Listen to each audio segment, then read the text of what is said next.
फतेहपुर और माधोपुर जो गांव है उनके बीच जो पुनपुन सुरक्षा बांध है, उसी के साइड में एक जो तालाब है, उसी में एक डेड बॉडी पड़ा हुआ है। बॉडी को तालाब से निकालने पे जो है उसके ऊपर धारदार जो है हथियार से गहरे जख्म किए हुए पाए गए। उसके टीम के द्वारा जो है विस्तृत रूप से आसपास के एरिया की छानबीन किया गया, तो वहाँ पर जो है धारदार हथियार जिनसे जो फसल कटाई या फिर जो नारियल वगैरह काटने के लिए जो शार्प ऑब्जेक्ट रहते हैं, उसी टाइप का जो है वहाँ से बरामद हुआ। जो मृतक हैं उसकी पहचान की गई। पहचान में क्रम में उनका जो नाम है मोहम्मद शहजादा निकला, और जो चौक थाना के रहने वाले हैं। राजधानी पटना में प्रेम प्रसंग में एक युवक की हत्या कर दी जाती है। आपको बता दें कि मामला बीते 18 तारीख का है, जहां पर कि दीदारगंज थाना अंतर्गत एक अज्ञात शव बरामद होता है। जब पुलिस शनाख्त करने के लिए पहुंचती है तो शनाख्त करने के बाद एक युवक की पहचान कर ली जाती है, और वरीय पुलिस अधीक्षक के आदेश के बाद एक एसआईटी टीम का गठन किया जाता है। एसआईटी टीम के द्वारा इस ब्लाइंड केस को मात्र 24 घंटे के अंदर उद्भेदन कर दिया जाता है, क्योंकि यह प्रेम प्रसंग का मामला था और लगातार प्रेमिका के द्वारा प्रेमी को लगातार वीडियो वायरल करने की धमकी दी जा रही थी। इस धमकी की जानकारी उस युवती के परिजनों को लगती है, और परिजनों के में भाइयों के द्वारा उस युवक की निर्मम तरीके से हत्या कर दी जाती है। और इस पर क्या विशेष जानकारी दे रहे हैं पटना के ग्रामीण एसपी विक्रम सिहाग, आइए जरा देखते हैं। कल दिनांक 18 अगस्त को दीदारगंज थाना अंतर्गत प्रातः में सूचना प्राप्त हुआ कि जो फतेहपुर और माधोपुर जो गांव है उनके बीच जो पुनपुन सुरक्षा बांध है, उसी के साइड में एक जो तालाब है, उसी में एक डेड बॉडी पड़ा हुआ है। तुरंत जो है थाना अध्यक्ष और उनकी टीम के द्वारा घटनास्थल पर पहुंचा गया तथा घटनास्थल के निरीक्षण से पाया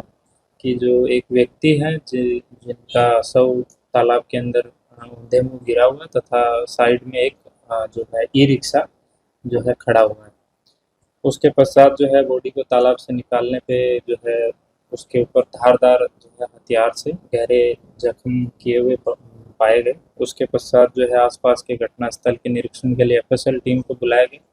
टीम के द्वारा जो है विस्तृत रूप से आसपास के एरिया की छानबीन किया गया, तो वहाँ पर जो है धारदार हथियार जिनसे जो फसल कटाई या फिर जो नारियल वगैरह काटने के लिए जो शार्प ऑब्जेक्ट रहते हैं, उसी टाइप का जो है वहाँ से बरामद हुआ। साथ ही जो ऑटो रिक्शा है, उसको जैसे मैंने बताया कि ई रिक्शा था, वो बरामद हुआ तथा जो है अभियुक्त का जो कई जगह पे वहीं पे गिरा हुआ खून भी बरामद हुआ, जिससे स्पष्ट हुआ कि जो है मृतक को वहीं पे लाके जो है मारा गया है, और उसके बाद शव को वहीं पे छोड़ के सुनसान समझ के उसके बाद वहाँ से चला गया। उसके बाद जो है वरीय पुलिस अधीक्षक पटना के द्वारा है एक इसमें विशेष टीम का गठन किया गया, अनुमंडल पुलिस पदाधिकारी फतवा 1 के नेतृत्व में। उसके बाद टीम द्वारा मानवीय एवं तकनीकी अनुसंधान इसमें किया गया तथा सर्वप्रथम जो अभियुक्त हैं, जो मृतक हैं, उसकी पहचान की गई। पहचान में क्रम में उनका जो नाम है मोहम्मद शहजादा निकला, और जो चौक थाना के रहने वाले हैं, उम्र लगभग 30 साल। वो ई रिक्शा चलाने का काम करते थे। उसके पश्चात जो है उनके घर वालों से और अन्य से हम लोगों के द्वारा इस संबंध में छानबीन किया गया, तो उसके बाद जो है जो मृतक के मोबाइल और अन्य जो डिटेल हैं उनको भी साथ में खंगाला गया, तो उससे पाया कि जो मृतक है उनका किसी युवती के साथ प्रेम प्रसंग था। और उसके बाद जो है उस लीड के साथ हम लोगों ने काम किया, और उसके बाद जो है हम लोगों ने पाया कि जो युवती है उसी के भाइयों के द्वारा मृतक को जो विगत रात्रि को एक बर्थडे पार्टी में जाने के लिए जो है ई रिक्शा को हायर किया गया, और फिर बाद में जो है उसको सुनसान जगह पे ले जाके, क्योंकि जो उस एरिया से उनमें से एक जो अभियुक्त हैं वो फैमिलियर थे, क्योंकि वो नियर बाई कॉलेज में ही स्टूडेंट थे, तो उसी में उन्होंने इस चीज़ का फ़ायदा उठाया और कि उसी एरिया से ले जाते हैं, वहाँ पर रात्रि में कोई नहीं रहता, और फिर बाद में उनको एकदम बेरहमी से मल्टीपल जो है उनको पे अटैक किए गए, और सभी के द्वारा इसमें अपनी संलिप्तता जो है स्वीकार की गई है। उसके बाद जो है अभियुक्तों जो कुल 5 इसमें अभियुक्त जो थे जिनको गिरफ्तार किया गया, जिसमें 2 जो है सगे भाई भी हैं। इसके पश्चात जो है अभियुक्तों की निशानदेही के ऊपर बाद में जो है जो ऑटो ई रिक्शा था उसका अभियुक्तों के द्वारा जो है नंबर प्लेट जो होता है उसको तोड़ के, ताकि इसकी पहचान नहीं की जा सके, उसको फेंक दिया था, जिसको बाद में जो है अभियुक्तों की गिरफ्तारी के पश्चात उनकी निशानदेही से बरामद किया गया। साथ ही जो एक अभियुक्त हैं उसको जब ये लोग उस मृतक पे अटैक कर रहे थे तो उसी दरमियान उनके ऊपर जो है उनको भी चोट लग गया उसी में, और उसको फिर जो है रात्रि में वो अपना इलाज भी करवाए थे, तो उसका भी हम लोगों के द्वारा सीसीटीवी जो है उसको भी सीज किया गया। साथ ही जो मृत एक जो अभियुक्त हैं जो उसमें जब संघर्ष चल रहा था मृत्यु से पहले, तो उसी में जो है एक अभियुक्त का चश्मा भी जो है उसका टूट गया था, तो बाद में जो उसने बताया कि उसने उसको बाद में पास में झाड़ी में फेंक दिया था, तो उसको भी बरामद किया गया। और साथ ही में जो अभियुक्तों के द्वारा जो कपड़े पहने गए थे उस समय, क्योंकि जिस हिसाब से खून वहाँ बहा हुआ था, तो हम लोगों को लगा कि इसमें उसमें भी ब्लड स्टेन मिल सकते हैं, तो उसके बाद जो है उसको भी हम लोगों के द्वारा जो उनके द्वारा पहना गया था उसको भी रिकवर किया गया। और इस प्रकार जो घटना में संलिप्त जितने भी 5 अभियुक्त थे उनको जो है 24 घंटे के अंदर अंदर टीम के द्वारा गिरफ्तार कर लिया गया। साथ ही जो इसमें जो अन्य ऑब्जेक्ट्स थे उनको भी सभी को रिकवर कर लिया गया, तथा जो ब्लड स्टेन से जो लिप्त क्लॉथ्स थे उनको, तथा ई रिक्शा का नंबर प्लेट और जो चश्मे का टुकड़ा है उसको भी हम लोगों के द्वारा बरामद कर लिया गया। तो इसमें अभी क्योंकि बहुत पीछे हम लोग नहीं गए हैं, बट परंतु जो अभी सामने आ रहा है कि कुछ महीनों से तो लगातार चल रहा था, इतना श्योर है, बट कितने साल ये अभी डेफिनेट नहीं। तो अभी थोड़ा और इन्वेस्टिगेशन करना पड़ेगा, ये अभी क्लियर नहीं है कि कब से, क्योंकि जानकार थे एक दूसरे से, परंतु जो है चैट के अवलोकन से जो हम लोगों के द्वारा जो एकदम ब्रीफली अभी देखा गया उसमें यह है कि दोनों में आपसी में जो है काफ़ी जो है प्रेम प्रसंग प्रतीत हो रहा है। सर प्रेमी को ये अलग नाम से जो ऐसा कुछ जो है जो युवक और युवती, जो मृतक और जो एक युवती है उसमें प्रेम प्रसंग था, और इसी बात से लोग लगातार आक्रोशित थे। इनका कहना था कि जो जो मृतक है शादीशुदा है, और ऐसे स्थिति में जो है इस मतलब जो भी है उसमें सामाजिक प्रतिष्ठा या जो उनको लगा होगा उसकी वजह से वो उससे काफ़ी नाराज़ थे इस संबंध से, और उनको ऐसा भी था कि जो मृतक और युवती के बीच में जो है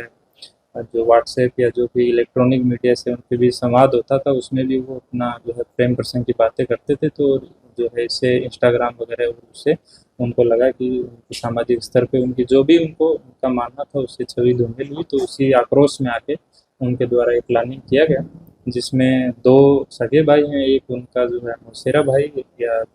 रिलेटिव में भाई लगता है वो है, तथा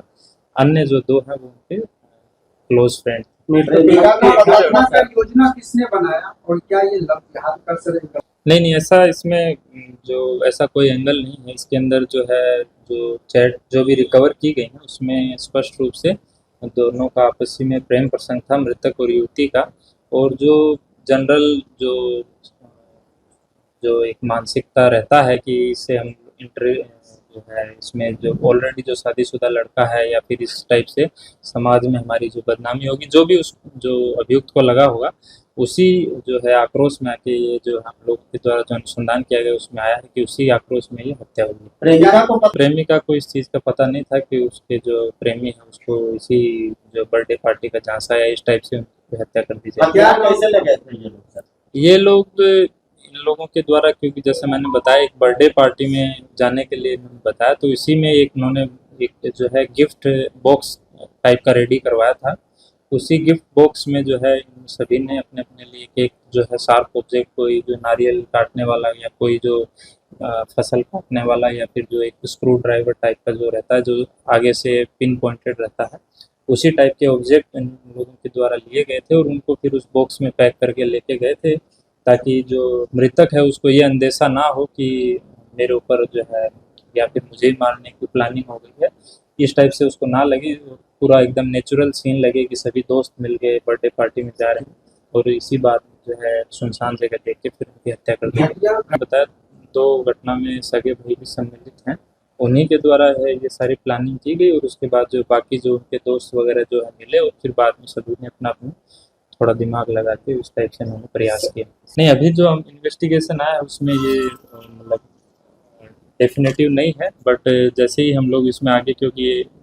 जो अभी हमारा जो प्राइम ऑब्जेक्टिव रहता है कि पहले अभियुक्त को पकड़ा जाए, उसके बाद अभी अगर नाबालिग निकलेंगे तो उसमें जो है जे एक्ट या जो भी इसमें जो तो जाहिर सी बात है कि ग्राम एसपी विक्रम सियाग ने साफ तरीके से बताया है कि लगातार ब्लैकमेलिंग किया जा रहा था युवक के द्वारा युवती को, और इसकी सूचना घर वालों को मिलती है और घर वालों के भाई के द्वारा